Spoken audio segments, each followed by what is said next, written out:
আসসালামু আলাইকুম। আশা করি সকলেই ভালো আছেন। আলহামদুলিল্লাহ, আপনাদের দোয়া ও ভালোবাসায় আমার একটি পেজে মনিটাইজেশন সেটআপ চলে এসেছে। আজকে আমি আপনাদের সাথে মনিটাইজেশন সেটআপ করতে গেলে কী ডকুমেন্টস অবশ্যই লাগবে সেই বিষয়টি নিয়ে শেয়ার করব এবং পরবর্তী একটি ভিডিওতে মনিটাইজেশন সেটআপ কীভাবে করবেন A to Z প্রমাণসহ দেখাবো ইনশাল্লাহ। মনিটাইজেশন সেটআপ করতে গেলে কতগুলো ডকুমেন্টস হাতে রেডি রেখে আবেদন করতে হবে। যদি এই ডকুমেন্টসগুলো রেডি না থাকে তাহলে আপনি মনিটাইজেশন সেটআপ করতে পারবেন না। আর মনিটাইজেশন সেটআপ করতে গিয়ে কোনো তথ্য শর্ট থাকলে আপনি পিছনে ব্যাক করতে পারবেন না, অর্থাৎ আবেদন করতে গিয়ে যদি আবার পিছন দিকে ফিরে আসেন নতুন করে, সেটার সুযোগ নাই। এতে করে আপনি মনিটাইজেশন পাবেন না। আর মনিটাইজেশন না পেলে আপনি ফেসবুক প্রোফাইল বা পেজ থেকে ইনকাম করতে পারবেন না। ভিডিওটি স্কিপ করবেন না বা টেনে টেনে দেখবেন না, তাহলে অনেক গুরুত্বপূর্ণ তথ্য মিস হয়ে যেতে পারে। তাহলে চলুন দেখি মনিটাইজেশন সেটআপ করতে গেলে কী কী ডকুমেন্টস লাগে। প্রথমেই আপনার লাগবে এনআইডি কার্ড বা জাতীয় পরিচয়পত্র। যার নামে মনিটাইজেশন নেবেন তার এনআইডি কার্ড লাগবে। এনআইডি কার্ডের মধ্যে যে 13 ডিজিটের নাম্বারটা রয়েছে অর্থাৎ ভোটার আইডি নাম্বার, সেই আইডিটা লাগবে। এবং এনআইডি কার্ডের পেছনে রয়েছে আপনার নাম, ঠিকানা, পোস্ট অফিস, উপজেলা এবং জেলা। এই জন্য অবশ্যই এনআইডি কার্ড লাগবে। এনআইডি কার্ড ছাড়া আপনি আবেদন করতে পারবেন না। এবং দ্বিতীয়ত লাগবে আপনার একটি ব্যাংক অ্যাকাউন্ট নাম্বার। সেই অ্যাকাউন্ট নাম্বারটা অবশ্যই অনলাইনে হতে হবে, কারণ আমরা যখন ব্যাংক অ্যাকাউন্ট খুলি তখন একটা সঞ্চয়ী নাম্বার থাকে। আসলে সেই সঞ্চয়ী নাম্বার না, আমাদের ব্যাংক থেকে যে অনলাইন নাম্বারটা দেওয়া হয়েছে সেই অনলাইন নাম্বারটা অবশ্যই দিতে হবে। আপনার ব্যাংক অ্যাকাউন্টের নাম্বারের সাথে সাথে লাগবে একটি সুইফট কোড, অর্থাৎ আপনার যেই ব্যাংকে অ্যাকাউন্ট রয়েছে সেই ব্যাংকের একটি সুইফট কোড লাগবে। এই সুইফট কোডটি আপনি ব্যাংকে গিয়ে যোগাযোগ করলে আপনাকে দিয়ে দিবে, অথবা আপনি অনলাইন থেকেও বের করে নিতে পারবেন। তবে অনলাইন থেকে কিভাবে বের করবেন সে সম্পর্কে আমি একটু দেখিয়ে দিচ্ছি, আপনারা একটু দেখে নিতে পারেন। এভাবে আপনারা যে কোনো ব্যাংকের সুইফট কোড পেতে পারেন। তবে অবশ্যই আপনার সুইফট কোডটা লাগবে আপনার যেই ব্যাংকে অ্যাকাউন্ট রয়েছে। অনলাইন থেকে অর্থাৎ সুইফট কোড বের করার জন্য আমরা প্রথমে চলে যাব ক্রোম ব্রাউজারে অথবা যে কোনো ব্রাউজারে। আমরা ক্রোম ব্রাউজার থেকে সার্চ বারে আমরা লিখে দিব আমাদের যেই ব্যাংকে অ্যাকাউন্ট রয়েছে সেই ব্যাংকের ব্রাঞ্চ নেমটা লিখে দিলে হবে। আমার ব্রাঞ্চ নেম হচ্ছে সুইফট কোড অগ্রণী ব্যাংক, শ্রীপুর, গাজীপুর ব্রাঞ্চ।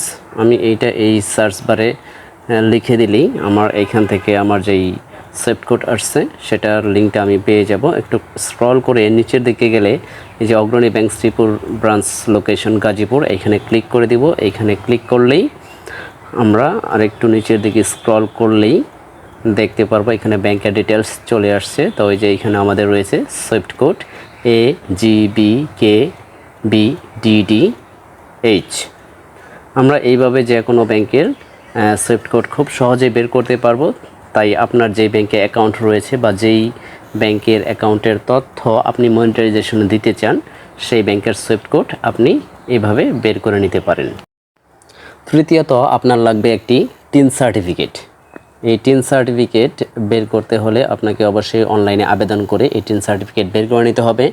আসলে টিন সার্টিফিকেটের মানে হচ্ছে TIN, এটা হচ্ছে ট্যাক্স আইডেন্টিফিকেশন নাম্বার, অর্থাৎ ট্যাক্স সংক্রান্ত একটা তথ্য আপনাকে দিতে হবে। এই টিন সার্টিফিকেট আপনি অনলাইন থেকেও বের করে নিতে পারেন অথবা যে কোনো দোকানে গিয়ে আপনি খুব সহজে বের করে নিতে পারবেন। আর যদি নিজে বের করতে চান তাহলে ইউটিউব দেখেও আপনি নিজেই টিন নাম্বারটা বের করতে পারবেন। এই যে দেখেন এইখানে যেই আমরা টিন সার্টিফিকেটটা দেখতে পাচ্ছি, এইখানে ওপরে লেখা আছে TIN। এই TIN এর পাশে একটা টিন নাম্বার থাকবে। সেই নাম্বারটা আপনি যখন আবেদন করবেন তখন ট্যাক্স ডিটেলসের গড়ে ওইখানে কোনো একটা জায়গায় দিতে হবে। যখন আবেদন করবেন তখন সেটা দেখতে পারবেন।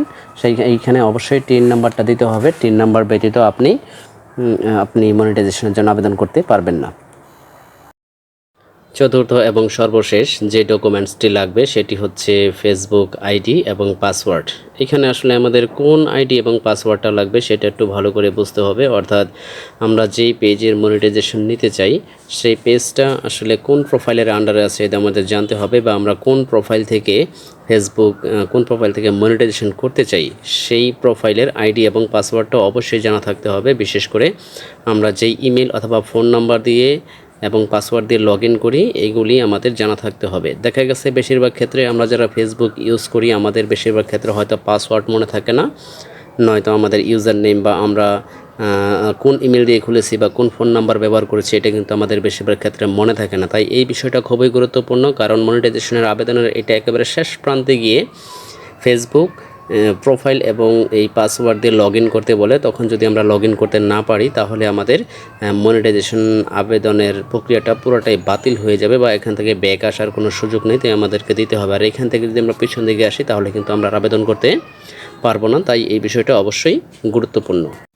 এই ছিল আজকের আলোচনার মূল বিষয়। যাদের পেজ বা প্রোফাইলে সেটআপ চলে আসবে তারা অবশ্যই এই ডকুমেন্টস হাতে রেডি রেখে আবেদন করবেন। আশা করি তাহলে আর কোনো সমস্যা হবে না।